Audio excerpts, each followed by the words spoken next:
Purihin po ang iyong pangalan, O Diyos, aming Amang Banal, ang Diyos na nag-iisang Diyos, ang makapangyarihan sa lahat. Salamat, Ama, na sinustain niyo kami, Panginoon, sa buong isang linggo. At salamat, O Diyos, na iningatan niyo po kami, O Lord God. Minahal niyo po kami, Panginoon. Hindi niyo po kami kinalimutan, Lord. Dahil alam namin, Ama, kung kayo po, Panginoon, ay makakalimot sa amin, Lord.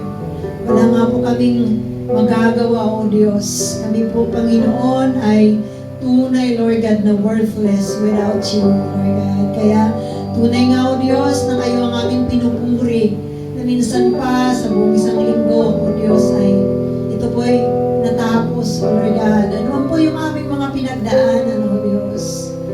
Father, you are still God. You are the same yesterday, today, and forever. Hindi po kayo nagbabago. Hindi po, Panginoon, nagbabago ang inyong pong pagkalinga sa amin, O Lord God. Patawad, Ama, sa mga pagkukulang na nagawa namin sa inyo, sa mga pagkalimot namin sa inyo, sa pag-una namin sa aming mga sarili, Lord, na minsan, Panginoon, sa aming pong mga buhay, Lord, na inyo pong pinagkatiwala sa amin, Panginoon. Minsan ay sinasabi namin, ito ay buhay namin at kami dapat ang tunay na mag-drive ng buhay namin, Lord. But Lord, you are the owner of our lives, Lord God. And without you, there's nothing good that will happen to us, O Lord God.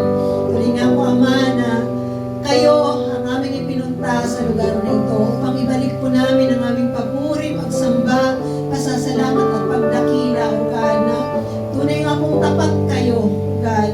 You reign, O Lord God, all over the earth, O Lord God.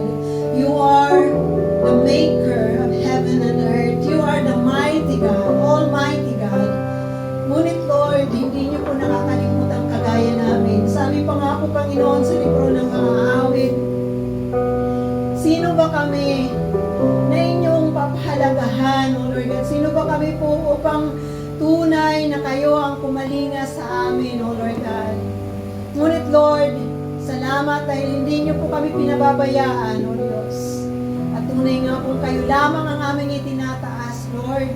We open our hearts, Lord, whatever you wanted to do, Panginoon, sa gabing ito, whatever message, Lord, that you want us to hear from you, Lord.